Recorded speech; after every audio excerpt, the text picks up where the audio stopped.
अजीज़ान गिरामी वक़ार, रसूल करीम सल्लल्लाहु तआला अलैहि वसल्लम के दरबार से जो कुछ भी अता किया गया है वो एक दो मिसालें नहीं। हाफिजुल हदीस हैं अबू हफ्स समरकंदी रहमहुल्लाह, एक मशहूर आलिम दीन है। उन्होंने अपनी किताब में लिखा है कि मक्का मुकर्रमा में एक शख्स के साथ ऐसा मामला पेश आया कि उस शख्स के वालिद का इंतकाल हुआ, वालिद का, बाप का इंतकाल हुआ। लेकिन बाप का जैसे इंतकाल हुआ अचानक उसके घर में मामला यह हुआ कि उसके बाप का चेहरा बिगड़ गया था, जानवर की तरह हो गया था। अब मैयत का चेहरा अगर बिगड़ जाए, गधे की तरह दिखे, कुत्ते की तरह दिखने लगे, क्या वो दूसरों को जियारत करवा सकेगा? बेटा जल्दी से चादर डाल दिया और रोने लगा कि मेरे बाप की कौन सी खता थी, नहीं मालूम, अल्लाह का गजब हो गया है। अब जनाजा उठाऊं तो कैसे उठाऊं? लोग हमेशा ताना मारेंगे, हमेशा ये कहेंगे कि फलां का बाप मरने के वक्त बिगड़े हुए चेहरे के साथ दुनिया से गया है, अल्लाह का अजाब आया था। घर के दरवाजे बंद कर दिया, घर वालों में बैठ करके उसने कहा किसी को खबर ना करना, घर में ही गड़ा खोद कर यहीं दफन कर देंगे। रोते हुए चादर डालकर बैठा है। वो बेटा बड़ा गमगीन था। थोड़ी देर के बाद घर के पीछे वाले दरवाजे का कुवाड़ खुलता है, एक बुजुर्ग घर के अंदर आते हैं। उनके चेहरे पर चादर है। वो सीधे चलते चलते उस मरे हुए आदमी के पास आए, चादर उनके सर से हटाई, अपना हाथ उसके चेहरे पर फेरा, फिर चादर डाल दी और इस बेटे के पास आए। पूछा कि क्या बात है, क्यों गम कर रहा है, क्यों रो रहा है? कहा आप कौन है, कहाँ से आए? मैं तो नहीं जानता, लेकिन बात तो ये है कि मेरे बाप इंतकाल कर गए, उनका चेहरा बिगड़ गया है, मैं इसी गम में रो रहा हूँ, और आप खुदा के वास्ते किसी को ना बताएं। आने वाले बुजुर्ग ने कहा जा देख, तेरे बाप का चेहरा तो सलामत है। वो कहता है मैं जाकर उठा, चादर को हटाया तो मेरे बाप का चेहरा तो चांद की तरह चमक रहा था। अभी मैं इसी खुशी में गम के मारे पहले रो रहा था, अब खुशी के मारे आंसू आ गए। ऐ अल्लाह, तूने मेरे बाप की इज्जत रखी, मेरे घर की इज्जत रखी। मैं अभी इसी गम, इसी खुशी के आंसुओं में था। आने वाले वो बुजुर्ग वापस जा चुके थे, दरवाजे तक पहुंचे थे। मैं दौड़ते हुए गया, उनका दामन पकड़ा। आपने ये मुझ पर एहसान किया, आप फरिश्ते हो या अल्लाह के वली हो, कौन हो जो मेरे घर पर इतना बड़ा एहसान किया? आने वाले बुजुर्ग ने कहा अना मुहम्मदुन रसूलुल्लाह सल्लल्लाहु अलैहि वसल्लम। कहा मैं मोहम्मद अल्लाह का रसूल हूं। हुजूर पाक सल्लल्लाहु तआला अलैहि वसल्लम ने फरमाया तेरे बाप के इंतकाल के वक्त बात ये थी कि इसकी एक अच्छी आदत थी, तेरे बाप की एक अच्छी आदत ये थी, ये उस वक्त तक सोने के लिए बिस्तर पर नहीं लेटता था जब तक रात में 100 मरतबा मुझ पे दुरूद नहीं भेजता था। हर रात 100 मरतबा ये दुरूद भेजता, फिर सोता। लेकिन उसकी एक खता थी, एक गुनाह था इसका, लेकिन बाप का गुनाह मैं बेटे को नहीं बताऊंगा। मेरे आका सल्लल्लाहु तआला अलैहि वसल्लम ने छुपाया। उस गुनाह से अल्लाह नाराज था, जिसकी वजह से उसका चेहरा बदल गया। ये मक्का मुकर्रमा की बात है, मक्का मुकर्रमा की बात है। इसकी वजह से उसका चेहरा बदल गया। तेरे बाप का रोजाना पड़ा हुआ दुरूद जो फरिश्ता मेरे बारगाह तक पहुंचाता है, उस फरिश्ते ने मुझे खबर की कि अल्लाह के रसूल, आपके फला गुलाम के साथ गजब हो गया है, अल्लाह ने अजाब नाजिल किया, उसका चेहरा बिगड़ गया है। ऐ रसूल पाक, वो बंदा रोजाना आप पर 100 बार दुरूद भेजता था, करम फरमाए। हुजूर फरमाते हैं मैं उसी वक्त चल कर तेरे घर आया, तेरे बाप का चेहरा बिगड़ा तो था, मगर मैंने मेरे मौला से सवाल किया, ऐ अल्लाह, तेरे हबीब पर दुरूद भेजने वाला, इसके चेहरे को अगर तू सलामत नहीं रखेगा तो आने वाले लोग ताना देंगे कि रसूल पर दुरूद भेजने वाला भी नहीं बच पाया। ऐ मौला, तू मेरे जरिए से इसके चेहरे को सलामत कर दे। अल्लाह ने मेरी दुआ कबूल की, मैंने उसके चेहरे पर हाथ रखा, अल्लाह ने तेरे बाप के चेहरे को चमकते चांद की तरह कर दिया। वो अता करने पर आए तो बेहिसाब अता करें। बाद वफात की बात मैं कर रहा हूं, ये जाहिरी जिंदगी की बात नहीं। वफात होकर कई साल हो चुके थे, तब की बात है। इसीलिए तो हम आशिकों का ये कहना है, या रसूल अल्लाह, सुना है आप हर आशिक के घर तशरीफ लाते हैं, मेरे घर में भी हो जाए चिरागा या रसूल अल्लाह, मेरे दिल में भी हो जाए चिरागा या रसूल। मेरे आका आओ कि मुद्दत हुई है तेरी राह में आँखियां बिछाते बिछाते, बड़े दिन हुए हैं मेरे आका घर को सजाते सजाते। अल्लाह के नबी सल्लल्लाहु ताला अलैहि वसल्लम का इंतजार करो ए मुसलमानों, चाहे हमारी जिंदगी इस पे फना हो जाए, खत्म हो जाए, दीद के लिए तरसते रहो और इसी इंतजार में तुम्हारी जिंदगी कटनी चाहिए। अब की रात आए कि तब की रात आए, जब ये रातें जिंदगी की कट जाएं, वो रात तो जरूर आएगी जो कब्र की पहली रात होगी, वहां तो दीदार करोगे इंशाअल्लाह, लेकिन उस दीदार के इंतजार में अपनी जिंदगी काटो। ये नहीं कि अपनी आंखों को हसीनाओं की गलाजत से भर लो, गंदी तस्वीरों से, गंदी फिल्मों से अपनी आंखों को दागदार कर लो। ये नहीं, इन आंखों को अल्लाह ताला ने तुम्हारे रसूल के दीदार के लिए दिया है।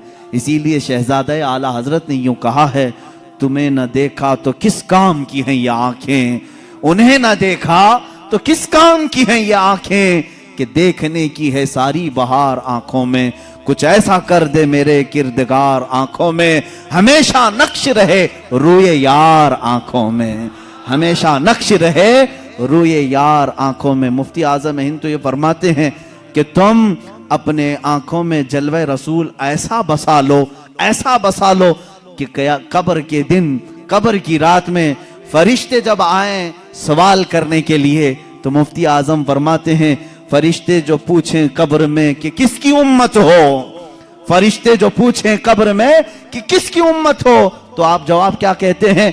वो कहते हैं, लो देख लो कि है तस्वीर यार आंखों में, लो देख लो कि है तस्वीर यार आंखों में। हमारी आंखों में वो जलवे रसूल इस तरह से रहे, वो आते हैं। बल्कि एक शायर ने यही कहा है, मेरे अजीजों, आज गालिबन 7वीं महफिल है, आज 7वीं महफिल है, और इस तरह 70 नहीं 700 महफिलें हो जाए।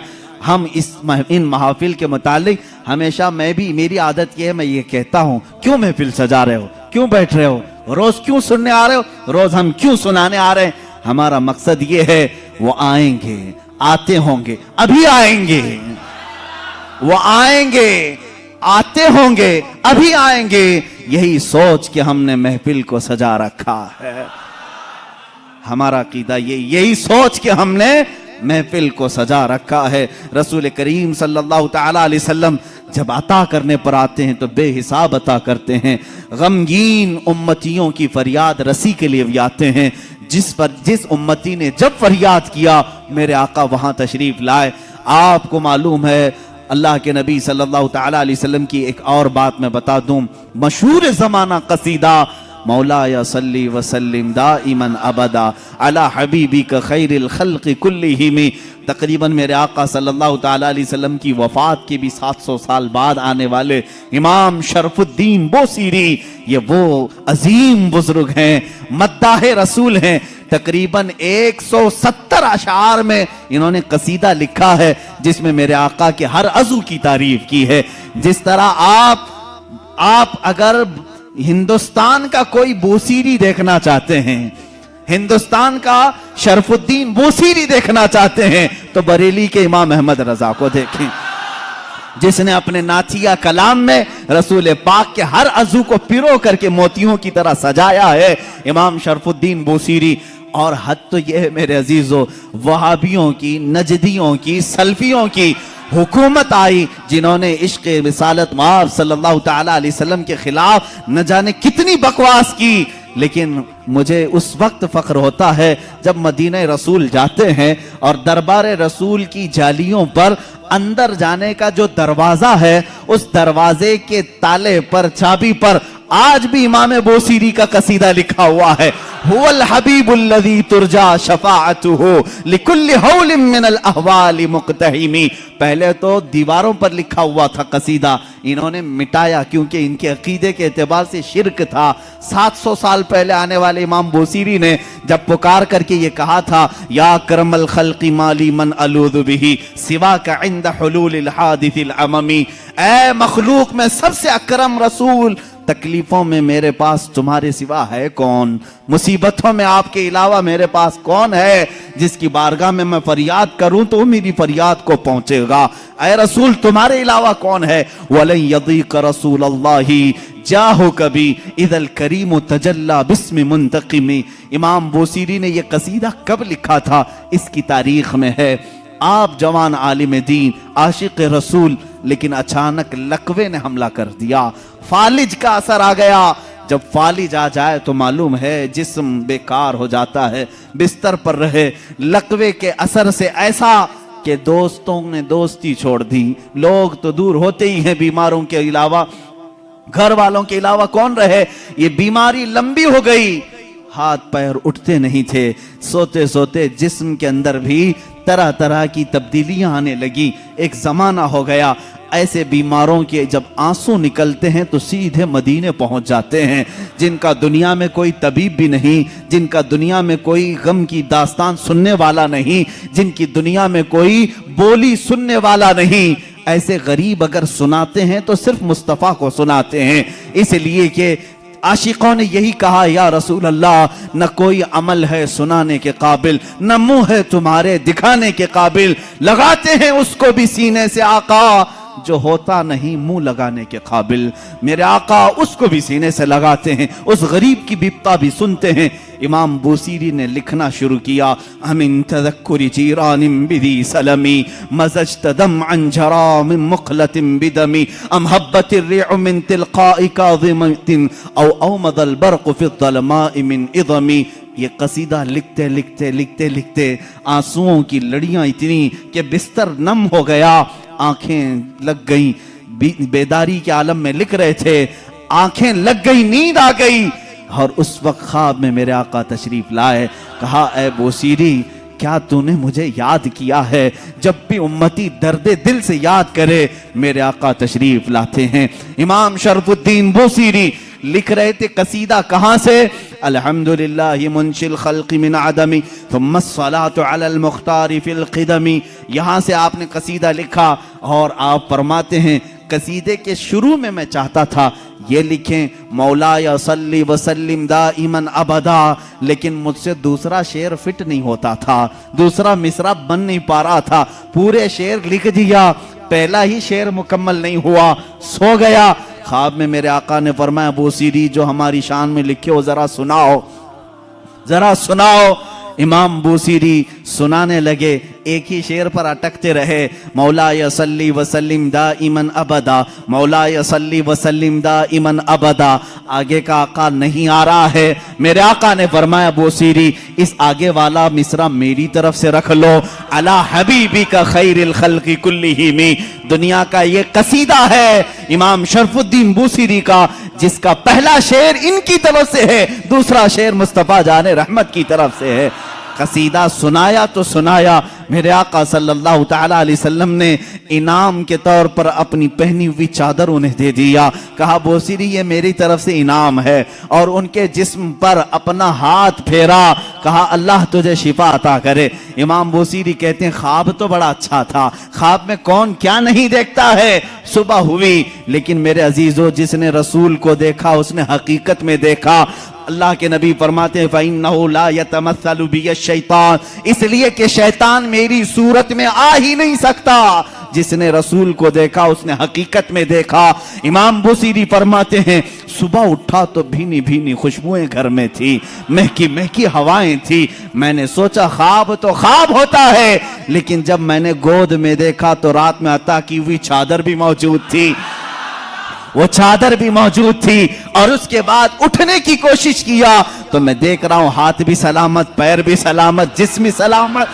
ना कोई लकवा है ना कोई फालिज है, ये रसूल पाक का दरबार है जिसको इमाम इश्क व मोहब्बत आला हजरत ने फरमाया, मेरे करीम से अगर कतरा किसी ने मांगा, मेरे करीम से अगर कतरा किसी ने मांगा, दरिया बहा दिए हैं, दरिया बहा दिए हैं। कौन देता है देने को मुंह चाहिए, देने वाला है सच्चा।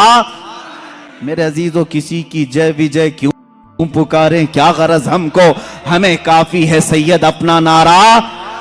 मांगेंगे मांगे जाएंगे, मुंह मांगी पाएंगे, सरकार में न ला है न हाजत अगर की है। वाह क्या जूदो करम है शह बतहा तेरा, नहीं सुनता ही नहीं मांगने वाला तेरा। हमारे पास जब इतने सारे अशार हैं तो दूसरों के हाथ दर दर की ठोकरें क्यों खाएं, हम इधर उधर की ठोकरें क्यों खाएं, फिर के गली गली तबाह ठोकरें सबकी खाई क्यों, दिल को जो अक्ल दे खुदा।